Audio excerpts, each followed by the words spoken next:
Knicks fans are laughing at the NBA because they are rich.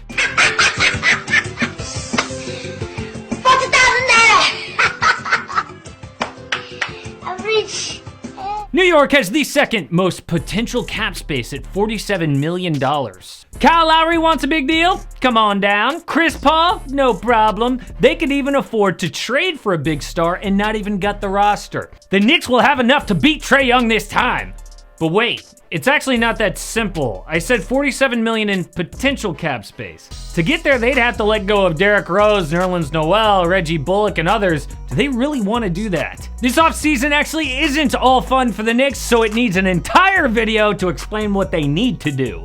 Yo, it's KC, huge day in the NBA. Free agency starts tonight, and AM Hoops Plus is live right now. The link is down below in the description, only taking new members August 2nd through the 6th.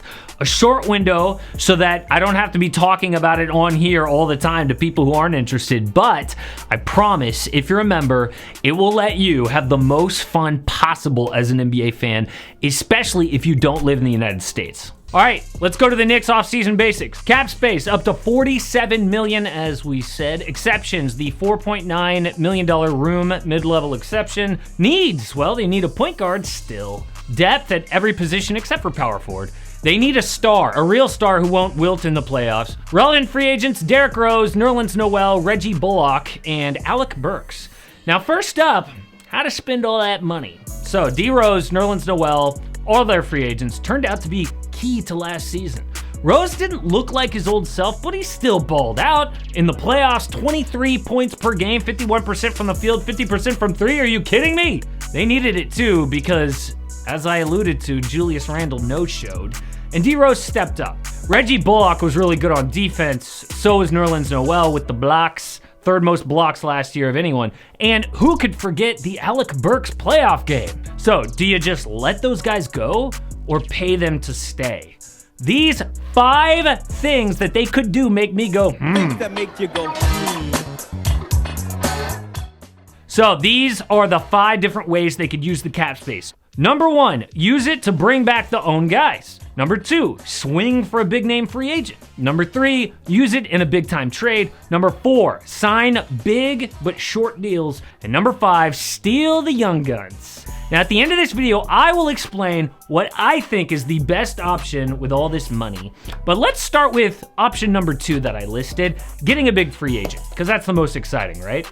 The Knicks can get an all-star without having to gut the roster. It would be like getting Carmelo Anthony back in the day, but not having to trade away almost every good thing about the roster. Look at what the Nets did getting KD and Kyrie. They got those 2 stars, and then they had a super deep roster around them because they didn't have to deal with Joe Harris or Spencer Dinwiddie or Jared Allen or Karis LeVert at the time. Now, of course, they ended up using some of those pieces to get James Harden later on, but it all started with the free agents. Now, if the Knicks can add an all-NBA type player to Julius Randle, RJ Barrett, then who cares about D Rose and Nerlens Noel? The problem is Kevin Durant is not available this offseason. The best players already re-signed with their old teams, like Paul George, LeBron James, Giannis, all of them. Their only hope is Kawhi Leonard, and we all know that's not gonna happen. So the second option we're gonna look at is door number 3, a big trade. New York could trade good young players and picks and keep their all-star Julius Randle because they don't have to use his salary to make the money work. Bradley Beal could be a Knick. And don't tell me that's dumb, okay? The people who want to grow this team through the draft organically are insane. Do you know why the Lakers have 17 banners? Because they're in LA. And so they get the biggest free agents. Only 2 other cities have that LA advantage, Miami and New York. So the Knicks would be stupid not to use that to their advantage because it's like a cheat code to a chip. If the Knicks wait for those guys, they could lose out on other free agents or even their own. It reminds me of the Lakers waiting for Kawhi 2 years ago. You remember that? They had enough money for him to take about a max spot on their roster with AD and LeBron. And while they were waiting on Kawhi, they lost out on guys like Jimmy Butler and D'Angelo Russell. So instead, I think this plan comes down to Ben Simmons, the guy we know who is available. Before we unveil this trade idea, Woj recently reported the Sixers want a Harden-type deal for Simmons.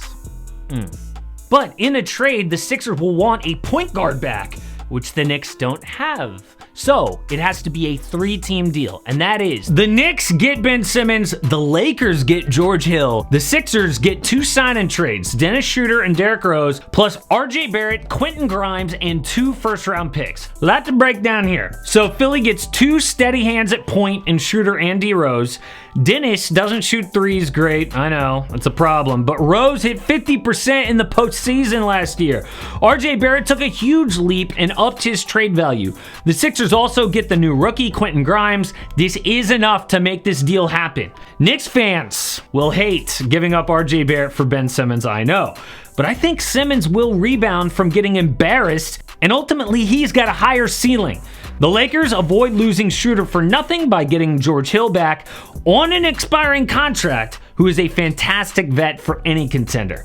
The best part, New York does not completely have to gut their roster to get a 3-time All-Star. And if that aggressive trade isn't on the table, though, I could easily see the Knicks going to option 1, which is run it back. They pay D Rose about $15 million a year, Nerlens Noel maybe about 12, and then Burks and Bullock maybe around 10. That would eat up all their cap space. And honestly, teams like the Suns and Bucks could run it back because they made the finals. The Knicks overachieved last year. Paying their own free agents would be a mistake. So let's go to the 4th option that I listed, what they did last offseason. Pay free agents a big but short deal to prove themselves so that you can get their money off the books next offseason and go for a big free agent then. Guys that need a prove-it deal, Victor Oladipo, Spencer Dinwiddie, Montrezl Harrell, Josh Richardson are just a few. They could then clear the books and go after 2022 free agents like James Harden, Jimmy Butler, Zach LaVine, or others. I want you guys to tell me which option looks best to you in the comments, but first let's talk option number 5, steal the young guns. And because the Knicks have so much cap space, they can totally screw teams with restricted free agents. They could splash for John Collins or Talen Horton-Tucker or Kendrick Nunn and price out the Hawks or the Lakers or the Heat. Those teams chose not to extend their young guys, and New York could make them regret it. I personally think option number 3, trading for Ben Simmons, is what the Knicks should do. His stock is at a low point, and they could get a star for cheap. That almost never happens. But again, tell me what you think. And all of our offseason videos are right here in the playlist. You have got to go through this because free agency is gonna start and a lot of this will be too old to watch. So here is the playlist all put in one place for you.